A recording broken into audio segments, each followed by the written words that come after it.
Hi class, welcome back. So this is going to be a brief PowerPoint presentation on slavery freedom and the struggle for empire.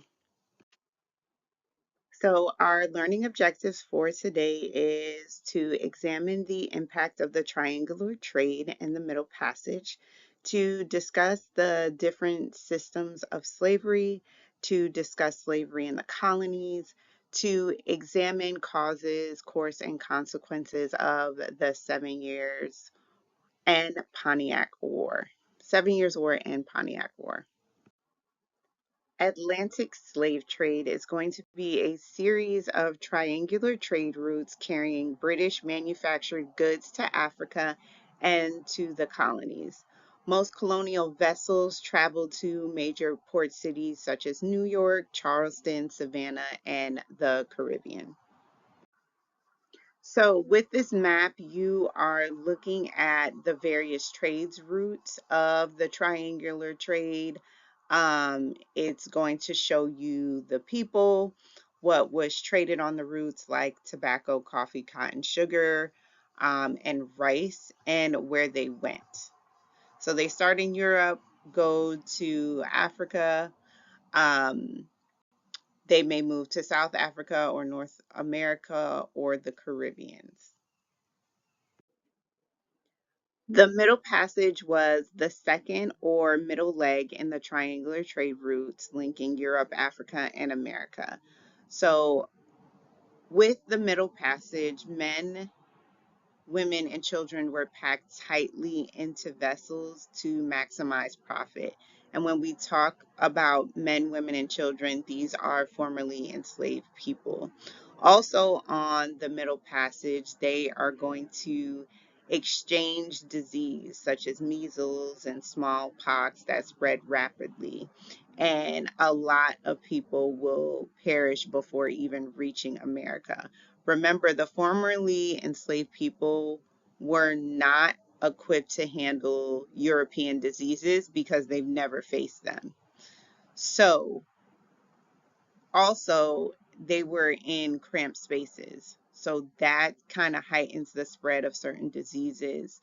And they could not urinate kind of over the boat, or urination would happen in a bucket, or they would kind of urinate or use the bathroom on themselves.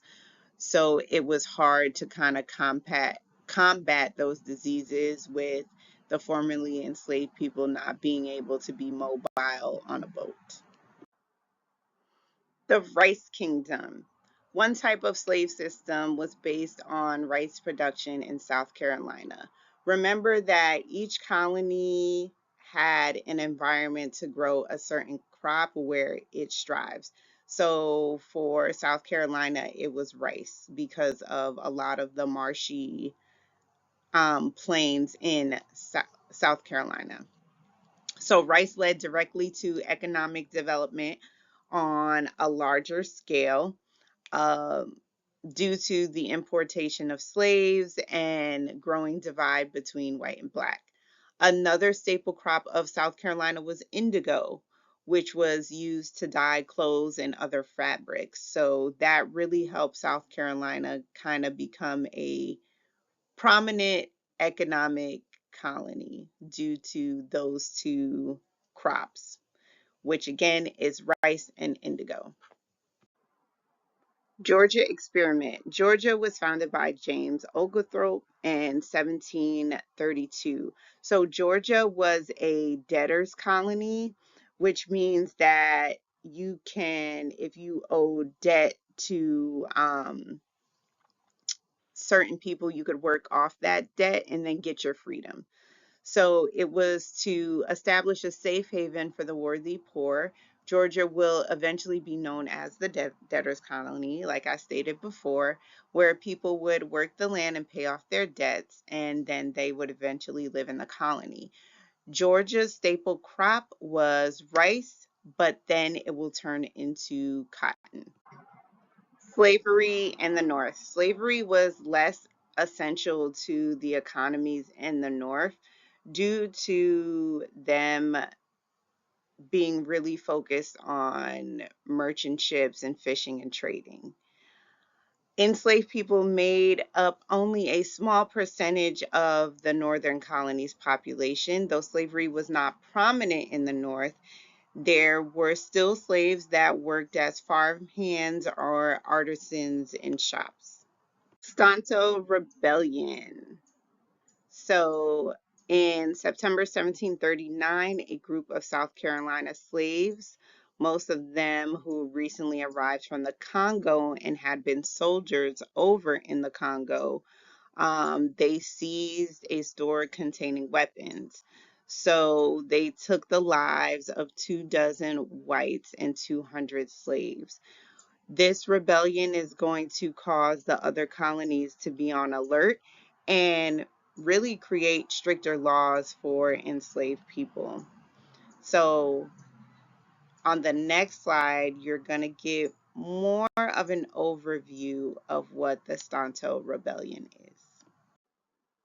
Please click on the video to learn more about the Stonto Rebellion. Political idea.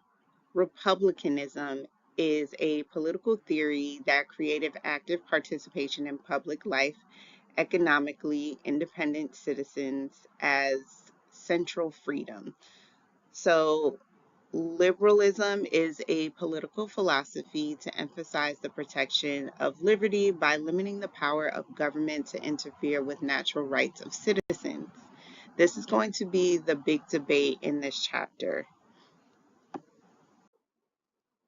Voting in the colonies was considered a male prerogative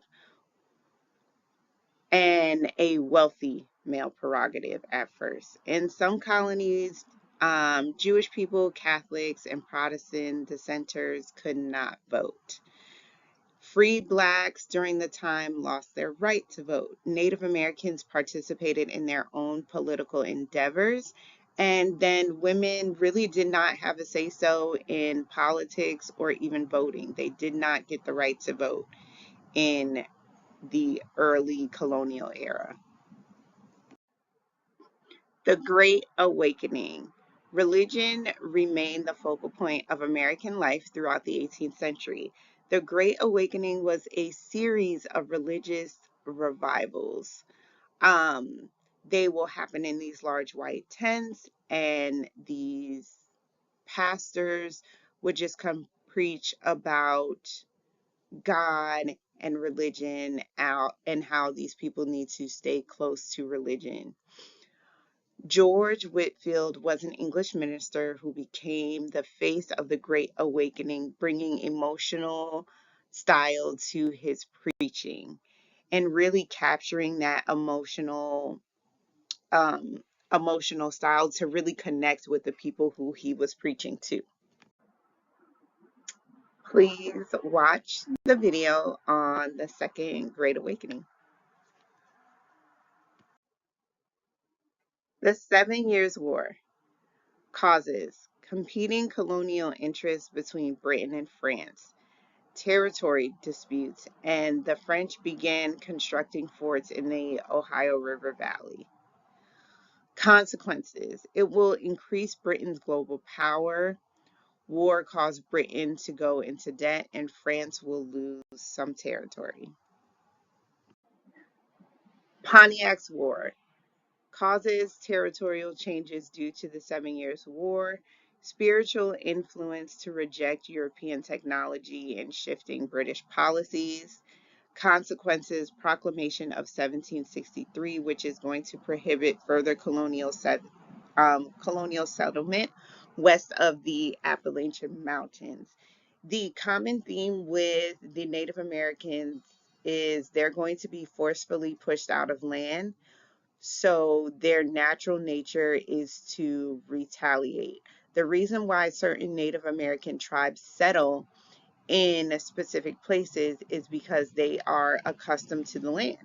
They know how to cultivate the land, they know how to survive on the land, and they know how to kind of navigate the land that they were originally settled upon. When you move the Native American people out of their realm or out of the land that they know, it's hard for them to get acclimated. It's hard for them to know what's on the land. Albany Plan of Union. So Benjamin Franklin is going to draft this plan after the 7 Years' War. Franklin is going to envision kind of this grand council composed of delegates from each colony with the power to levy taxes and deal with Native American relations. Kind of just the goal was to unify the colonies when dealing with larger issues. The colonists believed that it would jeopardize their liberty, so the plan did not go through. With the Albany Plan of Union, this picture was drafted, and this picture is going to represent different colonies as the different parts of the snake that is cut up. So this was to promote the Albany Plan of Union, basically saying like this snake has to come together and be unified in order for this plan to work. If not, then our colonies are going to be more chaotic. So thank you for tuning in. Make sure you submit your Cornell notes for participation points on in the assignment section. So if you have any questions, please always refer to the help desk. I'll be able to answer your questions quickly there. Or if you would like to send me a personal email, that's fine. But I will see you next time.